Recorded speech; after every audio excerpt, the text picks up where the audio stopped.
Hello everyone, my name is Anna Grace Cross and everyone calls me AG. I'm currently serving as the Tractor and Communications Ambassador here at STEC Equipment. Today we're here at Iron Oak Barn across from the Ag Museum at Clemson University.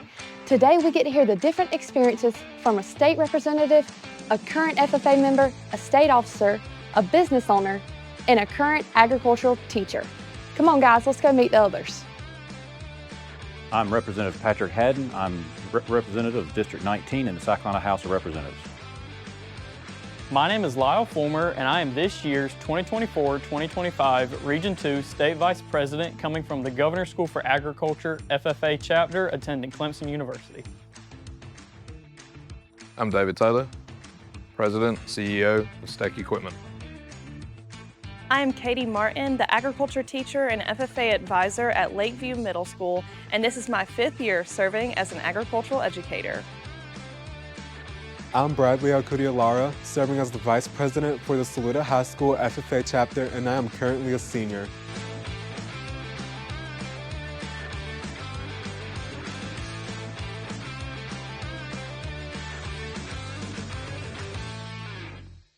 Hello everyone, my name is Anna Grace Cross, and today we get to hear the different perspectives on FFA and how they have impacted each and every one of us. First up, we've got Lyle Fulmer, a current state officer, and he's going to give us a background on FFA history. Alrighty, so the National FFA organization, formerly known as Future Farmers of America, was founded in 1928 with the mission to help train the future generations of farmers and agriculturalists, and potentially even people that might want to be a farmer or agriculturalist in the future, to actually deal with the challenges of feeding a growing nation.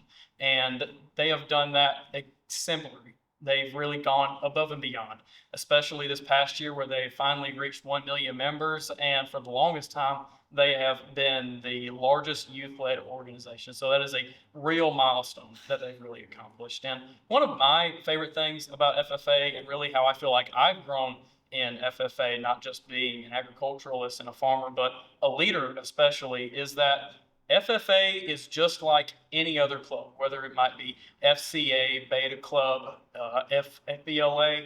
They are just like any other club. But whereas some of those clubs you might have to be just a little bit smarter, and some of the smarter students in the class like Beta Club, you just have to have a passion for agriculture, or at least a passion to be willing to learn. And especially whenever it comes down to things like public speaking contests, or really things like dairy evaluation or animal judging, or really anything like that. You really get a chance, no matter what, where you might be academically, socially, anything like that. You get a chance to really excel, especially in those ag classes. And another thing that I really find special about the FFA is that we learn about agriculture throughout our entire lives, whether that might be in our history class or our science class. We learn about agriculture. Agriculture is such a foundational aspect of any civilization from the beginning of time. So to actually learn about agriculture and actually get to experience it hands-on is a really special experience for both middle school and high school students.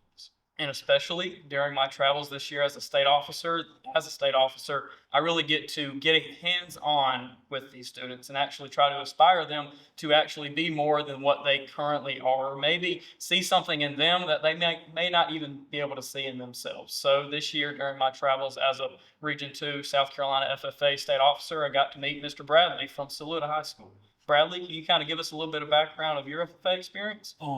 I'm Bradley, and this is my 3rd year in the FFA. My FFA journey started back at the end of my sophomore year. I was taking my IGP meeting, and me and my guidance counselor were wondering what I wanted to do with my future and my career.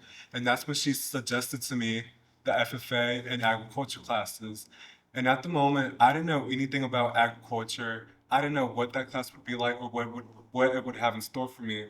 So I told her that this was something I was willing to take on and something that I'd probably appreciate because I like to keep my options open. I don't like to limit myself, and that's how I joined the FFA. That fall semester of my sophomore year, I really became active in the FFA. I started taking the classes. I met with a lot more people, and I started networking with people across the FFA chapters in the whole state. And that's when I met my first year state officers, Drake Ariel and his team back in 2022. And Drake Drake really put the footsteps down for me to see what a leader looks like and what somebody who's passionate about agriculture would look like.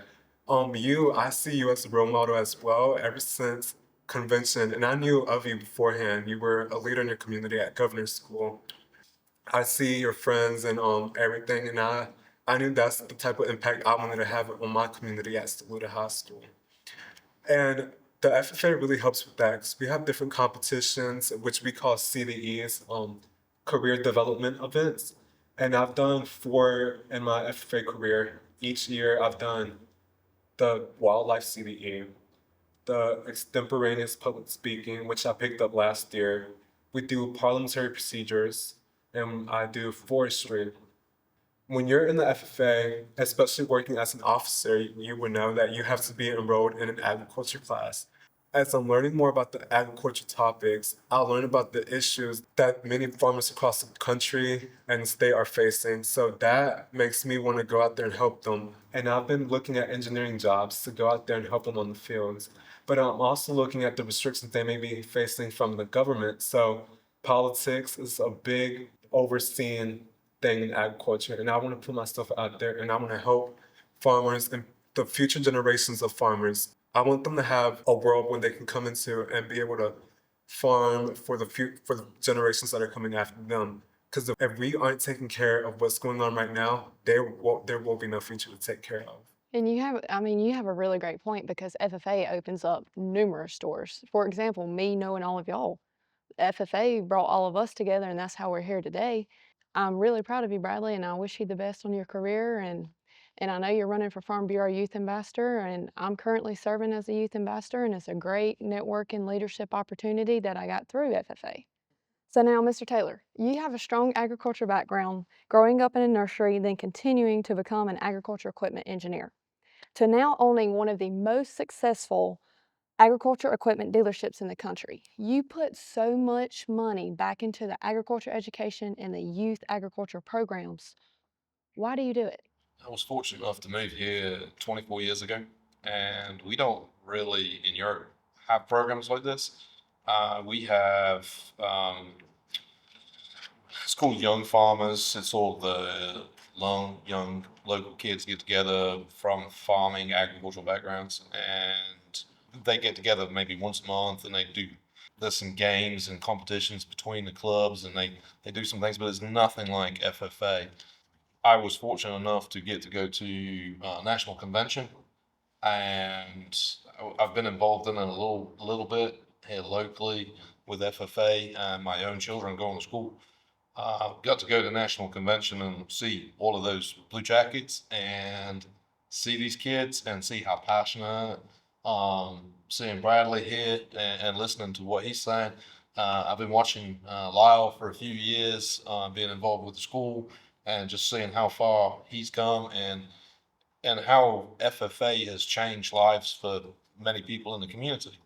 So getting involved in it was just the industry is what we're in. We're in agriculture. We're trying to promote for the industry, and there is no young people.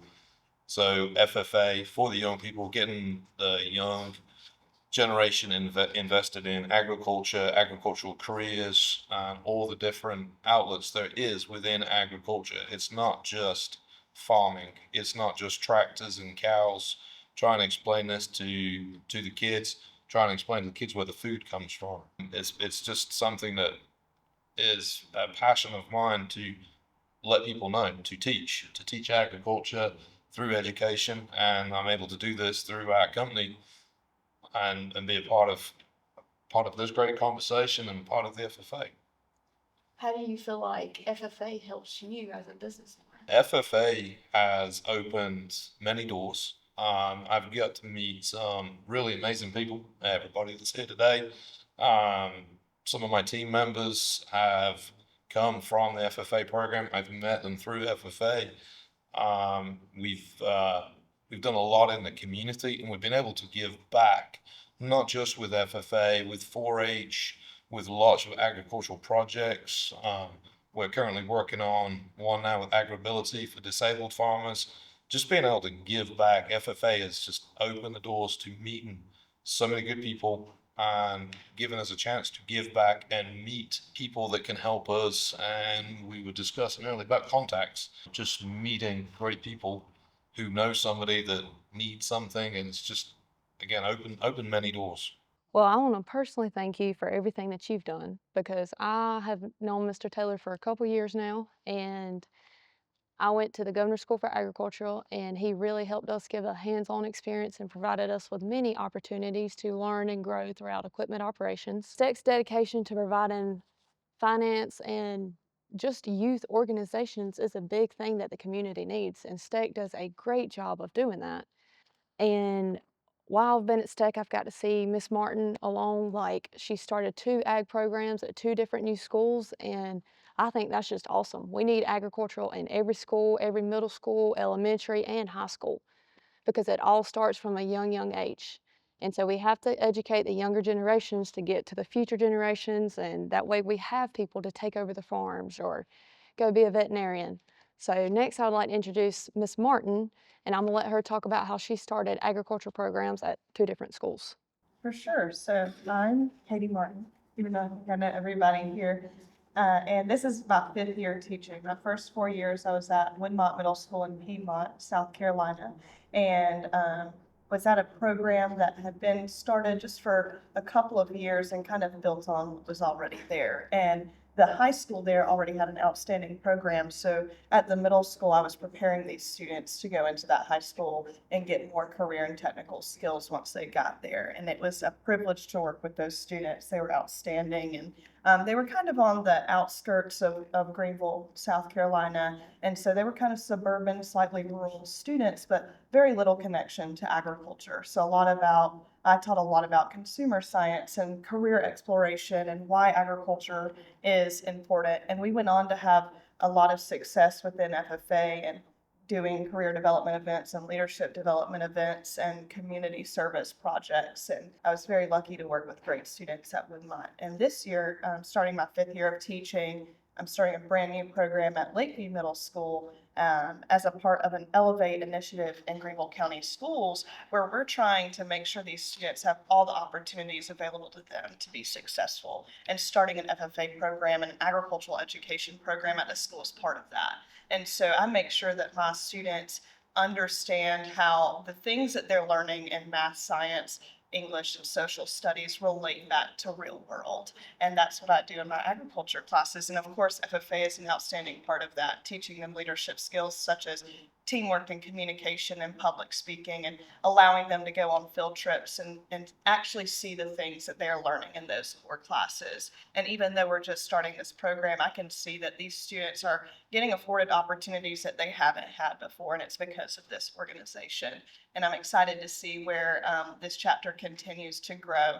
And with it being so close to downtown Greenville, I think it's going to be a huge opportunity for them to learn about something that is very outside of their comfort zone. I've only taught, I would say, a handful of students that have been connected to agriculture or farming since I started 5 years ago because of the nature of where I work.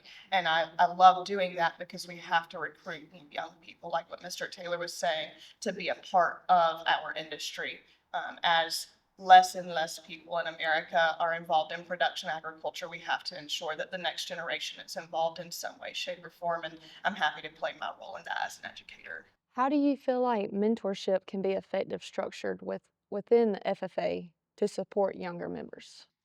I'll say stakeholders, community members are the #1 way that I harness mentorship and use it in my program. And through people like Representative Haddon here and business owners like Mr. Taylor, not only are they financially assisting my students with field trips and opportunities, but they allow for them to do work-based learning right alongside them. For example, their SAE project, supervised agricultural experience. My students could go and work alongside some of these business owners and see it in real life. And that one-on-one mentorship that occurs during that job shadowing or work-based learning could quite literally be life-changing for my students, to step outside of the bounds of their home for the first time and see a career in real time. That is huge. And that mentorship piece, even from alumni, those of you who aren't in high school anymore, you buying into your previous chapter or chapter where you're local to now, whether you're in school or moving on to a career, you buying into that local program and even offering to come and speak to students is absolutely huge. And that can make a huge impact on students because it's something new and something different other than seeing their same 6 teachers every single day. And that could open up a world of opportunity like Bradley's IGP meeting did, right? Especially for a middle schooler having a guest visitor, that could really be life-changing. So harnessing those community members, those stakeholders, those business owners local to the school is how I think mentorship plays a role in these young people's lives. Well, thank you, Ms. Martin, for that unique experience and opportunity. It was good to hear your side of things. And now I would like Mr. Haddon to discuss some current policies affecting agricultural and how FFA members can advocate for their interest. Well, thank you for having me. Anytime I can get out and just shed some light on FFA to people that, I mean, we're preaching to the choir here. However, we hope this reaches people that have no idea what FFA means. But my story started back in 1992. I know that's a long time ago for some of y'all. But when I got into FFA, I was one of a handful of kids that were ag kids. Went to school in Greenville, about probably 5 miles from Miss Martin's school, and it opened up my eyes to not the, well, it helped in more of a broad ag sense, but it showed me how many kids had no clue what ag is. Even more so, we had one student that asked me if that was a cow. We were on a field trip up here at Clemson, not too right down the road. And so that really opened up my eyes that a lot of, we can't take this for granted. And then so fast forward, in 19, I got elected to the state house. And then I knew going in, my priority was to protect rural life, protect rural markets, protect your opportunities, and protect land. Those are the 4 things that I care about the most in the South Carolina House. And so FFA pretty much gave me my start because I was president for 2 years in high school and then went on to college as a FFA treasurer. It really kind of honed my skills, and I got a lot more honing to do, a whole lot. But as far as policies are concerned, the biggest one, and I was looking at some stats this afternoon. Right now, if you go back and you look at the 2022 ag census that USDA puts out, since 2017, we lost 200,000 acres. And we're talking about South Carolina here. This isn't nationwide. And that roughly equates to about 22 to 2,300 farms gone. Like, you know, you would think that if somebody else absorbed that land, and maybe a small portion of that did, but that land was taken and put in development. And so you got to have people that want to work the farm. You got to have people that want to sell the product, people sell products to the farm, Mr. Taylor, to sell the equipment, and we've got to have people who want to work it. You know, we've got to make a way to provide opportunities, but also protect the farm. And the last couple of years, we've been very successful with that. And Mr. Fulmer was actually there at one of our committee hearings where the Senate took up my bill, my working ag lands bill, and passed it to the full Senate. I would probably dare to say that if he had not been where he was at that time in that ag school, he probably wouldn't have been there. And so the opportunity is there to get in front of a committee and see how it works, and advocate for the working ag lands. We're going to have water rights coming up. You know, right now there's a working study on water rights in South Carolina, whereas if you think about it in the big picture, the industry of ag only uses about 5 or 6% of water in South Carolina. Everybody else, you've got Google, you've got, all the Amazon, you've got all those guys cooling their servers with our water, and that's millions and millions and millions of gallons every day. So we don't know what that study committee is going to come up with, but we've got to protect the water for our crops and for our cattle.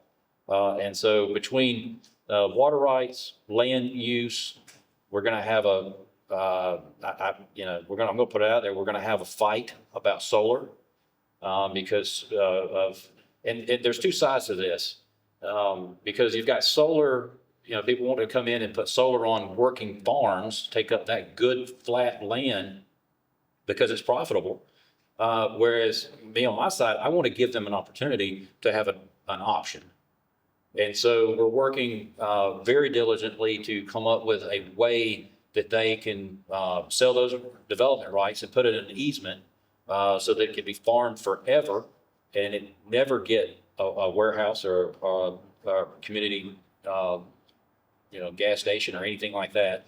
The other thing is we're working to try to get to up the tax incentive. In 1985, they passed a tax incentive. Granted, in 1985, it hadn't been touched since. Right now, it's at $250 per acre. We're trying to push that to $1,000. And the fiscal study of that came back, and at the most, it would cost $1.2 million. And in an $8 billion budget in the state, I think we can absorb that because we've got to, at some point, and I think we're there. We've crossed the line of the state saying, okay, we have a compelling interest to save farms. We're either going to be sustainable and produce our own farm, food off our own farms, or we're not. Are we going to rely on Venezuela? China wants to bring in, import eggs. I'm not for that. We've got to be able to do it here. And so as far as FFA advocating for these, it's letting them know that we're talking about their future. I don't know how else to do that if you say, well, you're not going to have any land. So what if you don't have land, you won't need equipment. And what are you going to do? Move to the urban areas? And then what are you going to do? Everybody's good. So, I don't try to scare people, but I try to get people to understand that we're not making any more land. We've got some great kids, and talking about the kid convention, I was able to go to the state convention, and when I walked into the Greenville Convention Center and saw 1,400 jackets, I was thrilled. I was so happy because I get to go around and talk to all these people, and they say, well, we just don't have the young people to do anything anymore. Well, you need to open your eyes because we do. We have plenty of FFA members. We have plenty of 4-Hers. We have great programs that are starting with Mr. Martin. We just have to get in front of them and get them an opportunity. I like having kids come to the State House with me and shadow me. And because I serve on the Ag Committee, they can get it. They can dive into the issues that we're working on and just see how that, and you're talking about politics, you're more than welcome. Come to Columbia. Yes, sir. Come to Columbia, walk with me all day on the campus and see how I wish we could get something done in 8 minutes. It doesn't happen that way. I wish we could. I don't think I can get that done, 8-minute meeting done at church, much less at the state capitol. So it's huge. I mean, we just want to give them the opportunity. But those issues, I think those are going to be the ones in the forefront right now. Okay. And I've seen the issue firsthand with the land trust and the conservation easement because that's been my year of advocating has been the land trust. And I know me not growing up with a farm, don't have a background in farming, but I have my family farm that I help work on. And it's cool to know that that land trust, if you put your land in it, that I could potentially take over somebody's land and have a farm. Being a younger generation wanting to go into farming, it's hard to see all this land getting taken. And Lyle Fulmer's firsthand experience with that, he's trying to preserve his land. And I'm going to let him talk about that and see what y'all are going to do with the family farm. Absolutely. So we have been trying to do exactly what you're saying is with the land trust. We're trying to get our land put into that land trust because where I currently live right now, it's Prosperity in Newberry, South Carolina, and it's about 45 minutes northwest of Columbia. So of course, all the urban areas are starting to come out of Columbia, and they're really starting to swarm around our area. So we're trying to get into a little bit of a scramble of trying to scrounge up all the land that we can around our family farm to actually make it to where we are sustainable on that farm, and not only sustainable as far as, you know, food and financially, but we're able to actually sell it to the local community. And my family farm is quite literally a family farm. We've had that for many generations. It goes probably all the way back to 1750. So we've been farming before America was America. And it was given to us by King's grant by whoever was around then, King George II. It was. Something like that, yeah. Largely. Yep. So you know exactly what I'm talking about. We're trying to preserve what we know, and especially my family's been farming, you know, row crops, corn, having beef cows, dairy cows, and we've done quite a lot throughout the years. We've kind of switched back and forth between exactly what we do, but we do a lot, and a lot of that is especially traditional with a lot of the equipment that we're still using today. They don't even make them anymore with Alice Chalmers tractors. We're using a lot of that equipment, and to actually have that there, to actually show people that this is the way it used to be. This is the way they did it for many, many years, and to actually bring those two fields together of tradition, but also innovation, and actually be able to bring people to our family farm, hopefully in the future, to show them that this is the way it used to be, this is the way we are now, and that this is a very pressing issue, is to actually preserve what we've done in the past, but especially room to improve in the future. And that also goes into land, especially. People need to be aware that, kind of like what I said before, agriculture is a foundation of anything, anywhere you go, a civilization. And if you take away agriculture, and especially if you take away agriculture where you're so dependent on another country, especially, and if it comes to a point where you're not bringing in enough food for everybody, then it's going to be a bad day for everybody.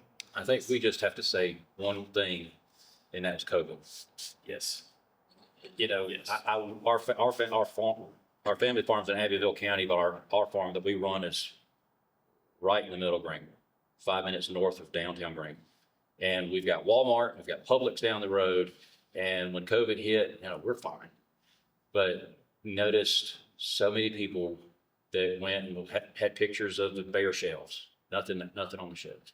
And then all of a sudden, everybody's wanting to know where their food comes from, which I thought was a great thing. That was one positive that came out of COVID, was that people want to know where their food comes from, wants to know what's in it. And so that was really a part of one reason why we did the working ag lands bill that Ms. Fulmer's talking about. And the way that works is the state already has a conservation bank that they preserve and protect land that is very valuable to the state: marshlands, swamplands, mountain prairies, forest, things of that nature. Well, and we looked at it and said, we don't have anything like that for farms. And so we got that passed a couple years ago, probably 2 years ago, with some stipulations that you have to meet the qualifications of it. And it has to be a working farm, not just a hunt club. And, you know, forest, timberland does count. Solar does not. And so what you could do is the family could decide they want to sell those development rights and you get up to 50%. Now, most families, there's two sides to this. Most families either want to just sell out and get the most they can get. If they don't fall in that camp, they typically will settle for something a lot less than 50% because their goal isn't the money. Their goal is to keep it in the 7th, 8th generation or more. And I think JC's was 8th or 9th generation. And I'm 7th. And so little girl sitting over there is 8. And so we've got to protect that. And if the families want to do that, then typically they will settle and they still control the land. Nobody controls that land but them. And I think there's been a lot of misconception about who owns the land. Well, it's them, but they just have a marker on their deed that says you can't sell this to anything other than ag. Now, if y'all want to sell the land to somebody else that wants to farm, they can. That's still doable.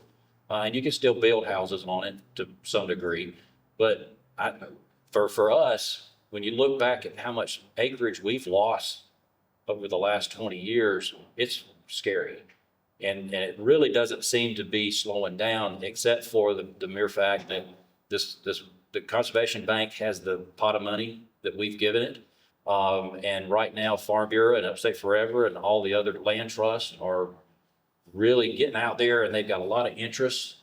And last time I checked, there was some 45 or 50 farms that are in the queue.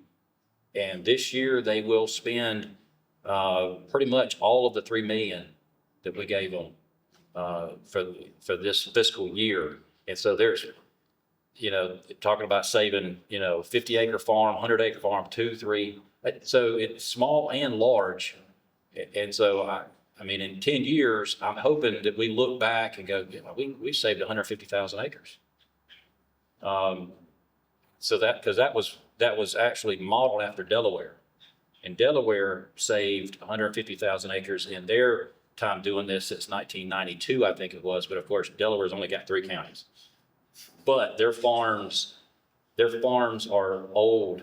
I mean, way back. So if they can do it, we can do it. And this is just a small part of it. I really appreciate all of y'all coming today and just getting everybody's perspective on how FFA has impacted every single one of us and how there's career opportunities throughout the industry, legislation opportunities, or just role model opportunities of just somebody to look up to and know that that's kind of what you want to go in life, or it gives you a path of a new direction in life. And I just want to jump in. You asked me about FFA and being involved in it, what got me into it. Coming from the UK, my family did have a nursery. We grew vegetables, and my father actually did something we got. They would bring kids from schools from the inner city, where we were close to Birmingham, huge industrial towns, not a lot of land. Europe is very, very small, not a lot of land, not a lot of growing. A lot of the vegetables are grown overseas. They're not grown in UK. Everything's brought in. In our area, there was a lot of row crop farming, but we used to bring the kids in and trying to teach them a potato, where fries come. We all joke about it, the brown milk and the brown cows, and but from vegetables, and they don't know. They've never seen vegetables, never seen a cabbage, never seen a carrot, don't understand how it grows. So bringing them in and also cut flowers, where the flowers for the house come from. So seeing my dad do it kind of, and then being able to come here and have an opportunity to actually do something about it and be part of FFA and talk about from an education standpoint from my own children, to teach them about my daughters. Met Representative Haddon. She's gone to school with Lyle. One of the ladies behind the camera is FFA, a farmer, but is a office manager, and just showing the kids all the professions in agriculture, and it's not just cows and tractors. And I keep saying this point to everybody that asks me, is agriculture is way more, and protecting our land, especially in the area we're in right now. We have some huge land battles between development, and I'm also looking in my own personal farm to do the same thing, because we do need to save our land. Yeah, one of the things that we need to make mention is and you started to, is the fact that ag is not just one dimension. No. It's multifactional, where one of the students that I met at the governor's school about 4 years ago, one could pick genetics in your cows. The other one had never been on a farm, but he ended up telling me that he graduated and he's moving on to do international trade. We need both.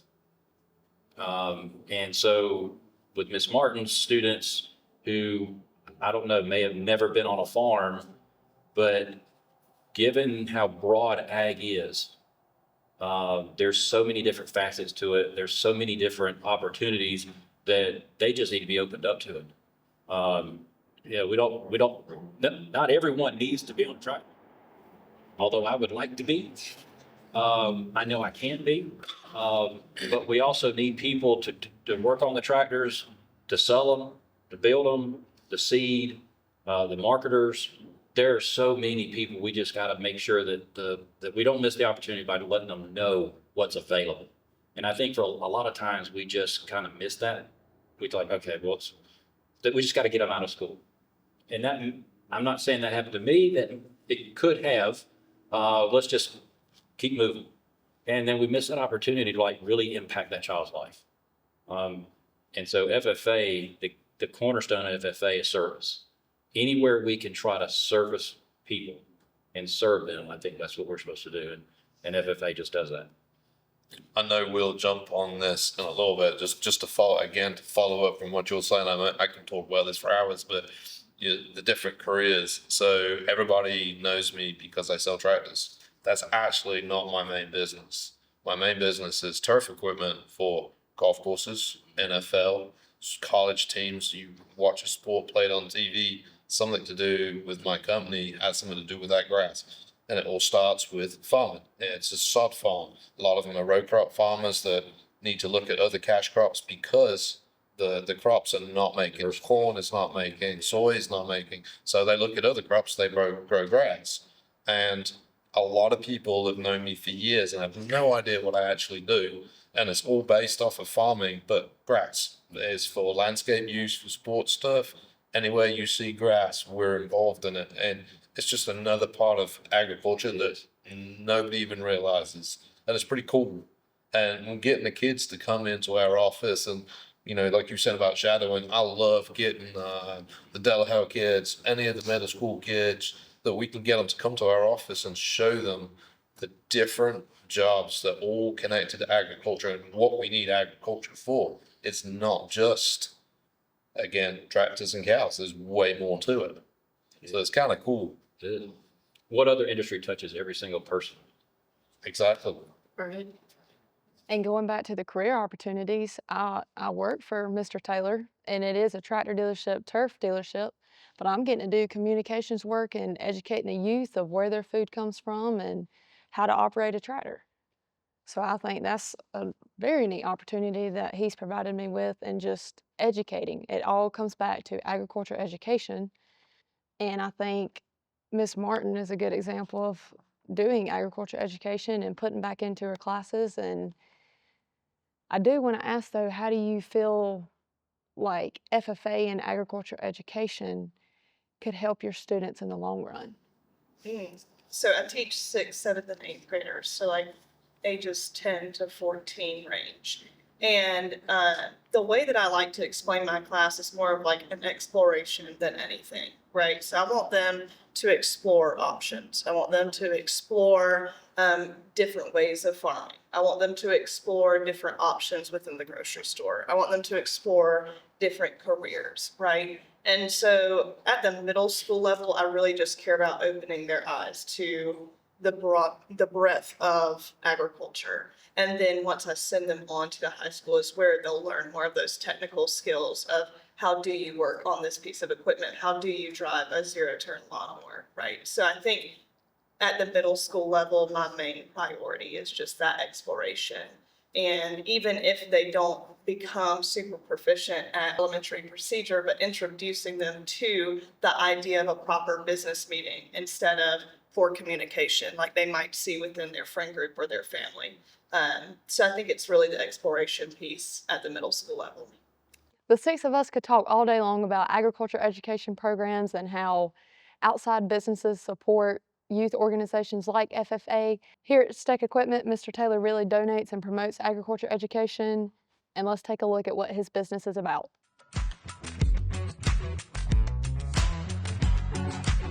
Here at STEC Equipment, we take care of you not only during the buying process, but during the life of your tractor. A 12,000 square foot warehouse full of 750,000 parts, and we ship nationwide.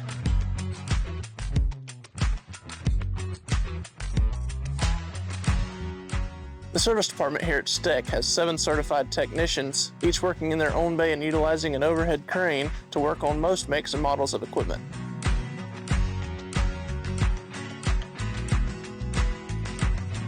Here at STEC Equipment, we have multiple brands of equipment, including our Coyote tractor lineup, our Ironcraft implement lineup, Iron Bull trailers, Nolan trailers, and our specialized turf equipment.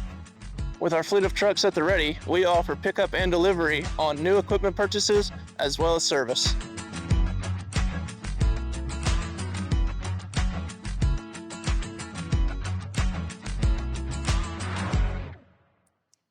STEC provides a lot of products to the industry, from small farms to homeowners. We do a lot with council, municipalities. We do a lot with industry. Our main business is turf equipment for golf courses, sports fields. So we're providing products that prepare the ground for the turf, take care of the turf, remove the turf, and put new turf back in. We do a lot. We're also locally back to the community. We try to always give back to the community. We live here. My kids go to school here. I want to be part of the community. So STEC and being part of FFA, as we talked about before, has opened many doors for myself, my company. But being able to give back to FFA, to give back to the community, to educate. I'm a big proponent of education, getting the kids from out of the inner city, getting them the choices. They have a chance. We talked about it earlier when we first met, about telling them they have a choice, they have a chance. Get out there, come see us at STEC. Come look at what we do. Come check out these amazing ladies that's running these cameras today. Come meet my finance guy. Come meet the salesman. Come meet the mechanics, the truck drivers. You don't have to live on a farm. You don't have to be part of agriculture. There is so many other things you can do. Come see us at STEC. Come see what we do and learn more about agriculture, FFA, and your local community. The FFA gives everybody the opportunity to learn leadership, have a meeting in 8 minutes. I wish that you could come to my office and show us how to have a meeting in 8 minutes. I hate meetings because they just go on. So please come tell us how to have a meeting. Lyle, please, I need some lessons from you on public speaking. And you always amaze me every time I go somewhere. Lyle is there talking, speaking. I don't know how you get all these places, but I'm always impressed by your ability to smile, get out there, talk to people. The FFA is giving you this chance to be a leader and represent. It is awesome to see. Yes, absolutely. And we just kind of talked about all day about how FFA has provided all of us with these opportunities, whether we are a member in a leadership role, a teacher, a legislator, or maybe even just a supporter. I mean, we all are affected by FFA and agriculture in some type of way. And I really feel like I can have a relationship with this FFA member here today about how we actually got started with our FFA journeys. Because, I mean, yes, I actually came from that traditional farming background, but truth be told, in my 9th grade year, I didn't want to be in an ag class. And I really didn't want to be in an ag class because I really felt like all the things that I needed to know about agriculture or anything about the agriculture industry at all ever was what I could learn at my family's farm. And I was 180 degrees wrong about that assumption, because agriculture and FFA is so much more than just that traditional side of farming, of row crops, and really just having all of that there in your backyard. And I really took it for granted about what all agriculture is, because by going to my ag class and being in FFA and actually going to the conferences, going to the conventions, being involved in all the things that it has to offer, whether it might be the conventions, conferences, the service learning projects, improving your community, all the different things, it really shows you just how much more there is than what is in your backyard. So by doing all the things, you make relationships with people. You actually get to actually do the things like we are doing here today. Because I guarantee you 100% that if I wasn't in FFA, I wouldn't be in this position that I am now, and I wouldn't know all of you here today, and I wouldn't be able to have a relationship with y'all. And y'all are people that I know that I can come to with, you know, if I'm having a bad day or I have a question about something. Y'all are people that I know I can come to. So it's just a really great thing that FFA has to offer, whether it be relationships or just getting outside of your comfort zone. And kind of going off what Lyle said, FFA truly is a family. There are so many people that I could call today if I need help with public speaking, if I need help with a resume, if I need help with an essay, just anything, job interview coming up. The networking connections you make in FFA are lifelong opportunities. And I really encourage any student to be in FFA and just take the most out of it that you can because time flies. It seems like yesterday me and Lyle were sitting in high school together, and now we're both in college. So I encourage any FFA member, do any competition that you can, put yourself out there and enjoy the networking opportunities that you will make throughout this industry. I've seen with my own children, being in sports teams, and they play for that season, and they play and they forget them people. But I've seen with them going to national convention, you both hit on the connection, opening doors, communication, and you just said, you've got somebody to reach out to. My kids, I see them reaching out, people that they met at convention 3 years ago, and those connections don't go away. Like just a regular sports team that people are there for a little bit of time. I see more of a connection with FFA, as a club, as an association. It's just a great organization to be part of in any form of this. Yes, sir. It is. It is. And I think any FFA member has great experiences, great opportunities, like we've said. I really appreciate all of y'all coming here today and being so willing to do this discussion and to help educate these other members of the career opportunities they can go into, how you have started your own programs. Who knows who that's going to impact and how they could start different programs at their schools by doing new gardens, doing food plots, whatever that they might come up with. And Bradley, your unique scenario of your IGP meeting, I mean, you don't hear that every day. You know, that's a very unique experience, and that's a cool opportunity to have that story to tell. Absolutely. All of us here have a story to tell, and it involves agriculture. Mr. Haddon grew up on a farm, and just the opportunities you've offered us has been so amazing. I would have never got to go to the State House, see the legislative work that you do, and seeing bills passed is a neat opportunity to see that side as a high school student. I don't know what all can be said that we haven't already said, but I just know that our future depends on ag. And nothing else touches every single person in this state or in this country or world like ag. True. And so I think that it's the most important thing that we can do, is to get other people involved. And something that you just said kind of made me think of the students that are about to join FFA. They're about to they're writing their story. And I want to know what those stories are when I get older. So I think this right here will kick it off. Ms. Martin's students can start their story in FFA and see where it leads. Maybe 5 years down the road, there'll be 5 more people sitting, 6 more people sitting there. Yeah. Same stories. It is exciting to see the future of ag. It really is. So thank you for having us. Thanks. Thank you.